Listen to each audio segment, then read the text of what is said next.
एक ऐसी घटना से आपको रूबरू कराएंगे जिस घटना को सुनकर शायद आप चौंक जाएंगे। मैं बात कर रहा हूँ महाराष्ट्र के नासिक के मीर गांव के रहने वाले अशोक खरात की, जो कि एक दलित दलित समाज से आते हैं और उन्होंने एक ऐसी संस्था खड़ी कर दी, ज्योतिषी के नाम पर एक ऐसी संस्था खड़ी कर दी थी कि जिससे कि बड़े बड़े नेता, मंत्री, विधायक, यहाँ तक कि मुख्यमंत्री भी उसके चरण मस्तक हो चुके हैं। मतलब कि इसके बाद उसकी शोहरत, प्रॉपर्टी इतनी बढ़ी कि वो अंत में जो है वो ऐसी कामों में लिप्त हो गया जिसके बाद उसे बर्बाद होना पड़ा। वो महिलाओं से यौन शोषण के आरोप में उसे गिरफ्तार किया गया है। तो पूरी घटना मैं आपको बताऊंगा कि महाराष्ट्र के नासिक मीरगांव के रहने वाले अशोक खरात, जो कि आज से 20 साल पहले उसने मर्चेंट नेवी ज्वाइन करता है। मर्चेंट नेवी में जब वो 18 से 20 साल का होता है तो मर्चेंट नेवी ज्वाइन करता है और मर्चेंट नेवी ज्वाइन करने के बाद वो 20-22 साल तक जो है मर्चेंट नेवी में नौकरी करता है। नौकरी करने के बाद वो 14 से 15 देशों की यात्रा भी कर चुका था। उस यात्रा में उसे अलग अलग देशों में जाना पड़ा और जाने के बाद वो अलग अलग देशों का भाषा भी सीख जाता है। भाषा सीखने के बाद उसे किताब पढ़ने की लत लगती है, ग्रंथ पढ़ने की लत लगती है और धीरे धीरे वो ग्रंथ पढ़ना भी शुरू कर देता है। ग्रंथ पढ़ना शुरू करता है, उसके बाद क्या होता है, उसे किसी चीज के बारे में, किसी व्यक्ति के बारे में जब वो शिव पर होता था तो वो किसी किसी का जन्म तिथि से लेकर उसके जन्म स्थान तक पता करने के बाद उसका भविष्य बताना शुरू कर देता है और लोगों को लगता है कि ये सच में जो है भगवान के रूप में अवतार लिया हुआ है। इसके बाद क्या होता है कि वो मर्चेंट नेवी छोड़ने के बाद गांव आता है। 2020 में गांव आने के बाद वो गांव के लोगों को ज्योतिष देखना शुरू कर देता है। इसके बाद ज्योतिष देखना शुरू कर देता है, वो अपने लोगों को लगा देता है और इसके बाद उसके घर परिवार के जितने भी समस्याएं थी वो सारी समस्याएं जान लेता है। जानने के बाद जो है वो उसके बारे में बताना शुरू कर देता है, जिससे लोगों को विश्वास हो जाता है कि ये सच में एक बहुत बड़ा ज्योतिष है, ये किसी संत का अवतार है या भगवान का अवतार है जो हमारे बारे में जान जाता है। वैसे वैसे संत देश में है, लेकिन ये एक बहुत बड़ा फर्जी बाबा था। इसके बाद कैप्टन बाबा के नाम से वो मशहूर हो जाता है, इसलिए कि कैप्टन की नौकरी कर रहा था, मर्चेंट नेवी में था और खुद को कैप्टन कहता था वह, और स्वयंभू बाबा बन चुका था। इसके बाद होता क्या है कि उसकी अब शोहरत जो है बढ़ने लगती है, उसकी चमत्कार जो है वो बढ़ने लगती है। इसके बाद उसके पास एक चमत्कारी नाग था, एक चमत्कारी बाघ था, जो जब चाहे लोगों पर उसे गुर्रा देता था, जब चाहे सांप सर्प जो था, सांप जो चमत्कारी सांप था वो उसे डसवाने की बात करता था। ये देखो किस तरह से ये सांप फनकार रहा है, देखो किस तरह से ये बाघ दहाड़ रहा है। अब मेरे गांव के आसपास के लोग जो थे भीड़ इकट्ठे होने लगती है। उसके बाद इस तरह से वो शोहरत करके पैसे कमाता है और एक भगवान शिव का मंदिर भी बना देता है, शिवनेश्वर मंदिर।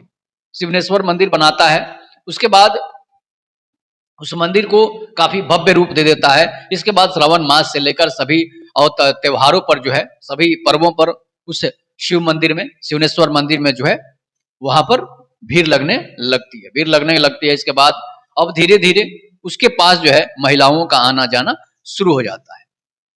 महिलाएं अपना भविष्य जानने के लिए, अपने घर का दुख जानने के लिए, कोई पति का शराब छुड़ाने के लिए, कोई पति का साथ छुड़ाने के लिए, कोई जो है पति के साथ जो है अलग अलग तरह की समस्याएं लेकर वहां पर लोग पहुंचने लगते हैं। महिलाओं का भीड़ जब बढ़ती है उसे लगता है कि अब मैं सच में रियल में भगवान बन गया हूं। और कहा जाता है ना कि 100 दिन का चोर एक दिन पकड़ा जाता है, आखिर सत्य की जीत होती है। आप अधर्म कितना भी करिए तो रावण और कंस जैसे मिट जाते हैं, तो फिर आप क्या है, आपकी क्या औकात है, आप एक सिर्फ तुच्छ मनुष्य हैं। इसके बाद अशोक खरात जो है वो बाबा बनकर उभर जाता है।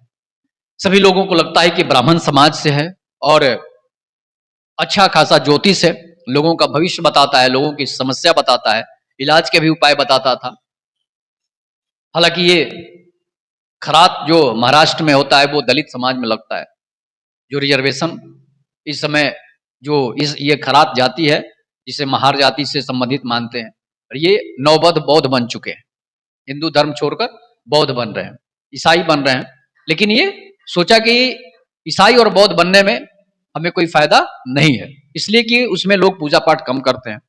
और ज्यादा पैसे कमाने हैं तो हिंदुओं को ही मूर्ख बनाया जा सकता है। तो हिंदुओं को मूर्ख बनाने के लिए हजारों बाबा लगे हुए हैं। यहाँ तक कि मुस्लिम समाज और ईसाई समाज के लोग भी जो हैं वो बाबा बनकर घूम रहे हैं। आज बहुत सारे ऐसे बाबा पकड़े भी गए हैं, निर्मल बाबा, राम रहीम बाबा, रामपाल बाबा, आसाराम, राम रहीम, बहुत सारे बाबा पकड़े भी गए हैं। लेकिन फिर भी लोगों को धैर्य रखना नहीं आता है। हिंदू समाज मूर्ख होता है और वो किसी पर जल्दी भरोसा कर लेता है। इसके पहले भी एक और सूरजपाल बाबा पकड़े गए थे। तो इस तरह से जो है ये अब महिलाएं जब इसके आश्रम में आना शुरू करती है तो धीरे धीरे उनका भविष्य बताना शुरू करता है। इसके बाद महिलाओं को वहां रखना शुरू कर देता है अपने आश्रम में। 14 से 15 एकड़ में आश्रम बनाता है। 8 से 10 करोड़ रुपए खर्चे होते हैं और शोहरत इतनी बढ़ जाती है, इतने बड़े बड़े लोग वहां पहुंचने लगते हैं कि 1500 करोड़ की संपत्ति, अकूत संपत्ति इकट्ठा कर लेता है। इसके बाद अब वो ऐसी गाड़ियों में चलना, लग्जरी गाड़ियों का काफिला उसके साथ चलता है। इसके बाद धीरे धीरे वहां पर मंत्रियों और नेताओं का तांता लगने लगता है। और वो ऐसा बाबा था कि जो जिस नेता मंत्री अफसर वहां पर उसे अपना ज्योतिष जानने के लिए जाते थे, अपना भविष्य जानने के लिए जाते थे, वो अपनी बीवियों और बच्चियों और बेटियों को लेकर जाते थे। उसकी नजर थी उनकी बेटियों पर, उनकी बीवियों पर। और बड़े घर जो अफसर होते हैं, नेता मंत्री हैं, वो तो महिलाओं के पास अपना टाइम देते नहीं है, इसलिए उनकी महिलाएं इस तरह के चंगुल में फंस जाती है। चाहे वो ड्राइवर का से फंस जाए, चाहे वो नौकर से फंस जाए, चाहे वो बाबा से फंस जाए। यही होता है बड़े बड़े नेता अफसर की बीवियों और बेटियों के साथ।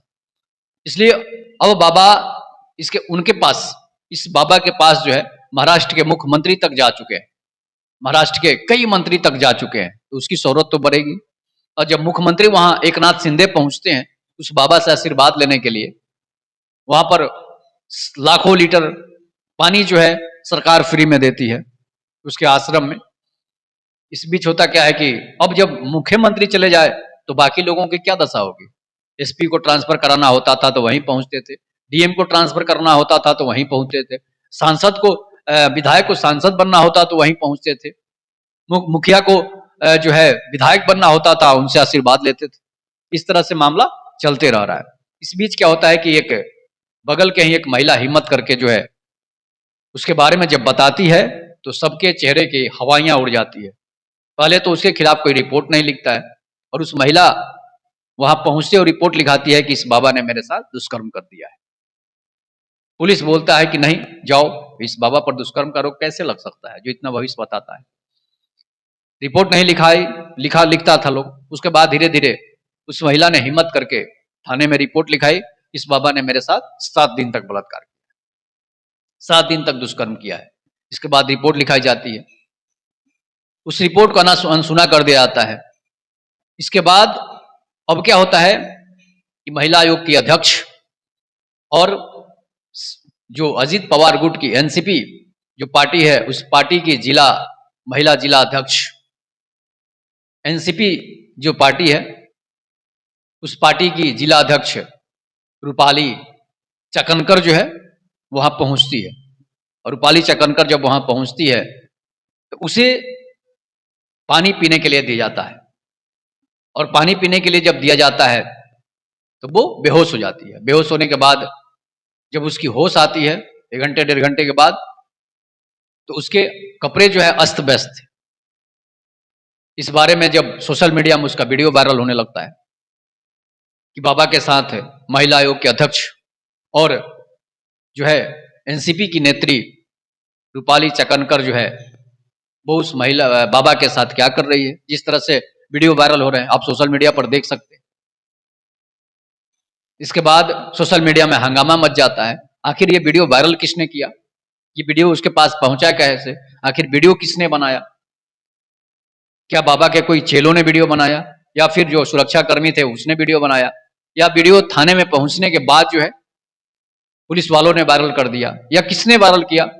अब ये तो जांच का विषय है, इस पर देवेंद्र फडणवीस की सरकार ने जांच के आदेश दे दिए हैं और बाबा को अरेस्ट भी कर लिया गया है इस मामले में। जब सोशल मीडिया पर एक खबर फैलती है तो अब होता क्या है कि इस बारे में रूपाली चकनकर से जब पूछा जाता है तो वो बताती है मुझे कुछ मालूम नहीं है, मैं तो बेहोश थी, मुझे जब होश आया तो मेरे कपड़े जो है अस्त व्यस्त थे, इसलिए मैं कुछ बताने नहीं सकती। सोशल मीडिया पर काफी वीडियो वायरल हो चुका है। उसके बाद वो महिला आयोग की पद से भी इस्तीफा दे चुकी है, एनसीपी से भी इस्तीफा दे चुकी है, इसलिए कि इस्तीफे की मांग उठने लगी थी, विपक्ष हंगामा करने लगा था। इसके बाद जब सोशल मीडिया में खबर फैलती है तो एक पहले की जो महिला थी जिसने हिम्मत करके रिपोर्ट लिखाई थी, वो महिला बताती है कि मेरे साथ 27-27 दिन तक रेप हुआ है, मेरे साथ 27-27 दिन तक दुष्कर्म हुआ है। और ये बाबा पानी में नशा मिलाकर महिलाओं को बेहोश कर देता था। बेहोश करने के बाद जो है उनके कपड़े उतार कर उनके साथ जो है रंगरेलियां मनाने लगता था। इसके बाद फिर उसके कपड़े जिस तरह थे वो इस तरह करके और उसे बाहर कर दिया जाता था। तो ये था अशोक खरात बाबा की कहानी जो आपने सुनी। फिलहाल पुलिस उसे अरेस्ट कर ली है, लेकिन पूरे देश में, पूरे महाराष्ट्र में ही नहीं, पूरे देश में इस मामले को लेकर, जिस मामला ने ये बाबा के नाम पर तूल पकड़ा है, उस बाबा ने जिस तरह से ये घटियापूर्ण हरकत की है, उससे पूरा जो है देश को बदनाम किया गया है, पूरे संत समाज को बदनाम किया जा रहा है। अब इसमें ग्राली ब्राह्मणों को सुननी पड़ रही है, जबकि ये अशोक खरात जो बाबा बना हुआ है ये दलित समाज से आता है, नवबौद्ध है जो बौद्ध बन चुके हैं उन्हीं के समाज से आता है, और लोग ब्राह्मणों को गाली दे रहे हैं, लोग सनातन को गाली दे रहे हैं। तो इस तरह से, इस तरह की बाबाओं पर अगर आप भरोसा करते हैं तो आप अपने पैरों पर कुल्हाड़ी मारते हैं। ऐसे बाबाओं पर भरोसा करने की हिम्मत आपको नहीं करनी चाहिए। इसके पहले मैं एक और बात बता दूं, इसी बाबा ने एक और महिला के साथ, जो मीर गांव की रहने वाली, बगल की ही गांव की रहने वाली थी, उसके साथ भी ऐसा ही हुआ था। जब वो महिला अपने पति के शराब छुड़ाने के लिए जाती है तो उस महिला को बताया जाता है कि आपका पति जो है शराब छोड़ देगा, लेकिन आपको 2-3 दिन तक यहाँ पर आना होगा। इसके बाद वो 2-3 दिन तक वहां जाना शुरू कर देती है और उसके पति को बाहर भेज दिया जाता है और बोला जाता है कि आप बाहर रहिए और बाहर से ही आपका इलाज हो जाएगा। इसके बाद उसके महिला के जो है पानी पिलाया जाता है, उसके पति को भी पानी पिलाया जाता है, पति बेहोश हो जाता है, महिला भी बेहोश हो जाती है और इसके बाद पति को बाहर कर दिया जाता है। बाहर करने के बाद उस महिला के कपड़े उतार दिए जाते हैं। उतारने के बाद अशोक खरात जो बाबा बना हुआ था, ज्योतिष बना हुआ था, वो उस महिला के साथ दुष्कर्म करता है। दुष्कर्म करने के बाद उसके कपड़े फिर से जो है जिस तरह से थे उसी तरह से पहना दिए जाते हैं। इसके बाद उसे बाहर कर दिया जाता है और बोला जाता है कि अब आपका पति आज के बाद से शराब नहीं पिएगा, आपके गलत नहीं करेगा। इसके बाद उस महिला को लगता है कि मेरे साथ कुछ गलत हुआ है। इसके बाद जब वो जांच कराने पहुंचती है तो बताया जाता है कि आपके साथ दुष्कर्म हुआ है, आपके साथ 2-3 लोगों ने दुष्कर्म कर दिया है। महिला के होश उड़ जाते हैं। वो भी महिला थाने में रिपोर्ट लिखाती है, उसका रिपोर्ट भी थाने में नहीं लिखा जाता है, इसलिए कि बाबा बहुत रसूख वाला बन चुका था। जिसका मुख्यमंत्री से ही जान पहचान हो जाए तो वो बाबा कितना बड़ा होगा।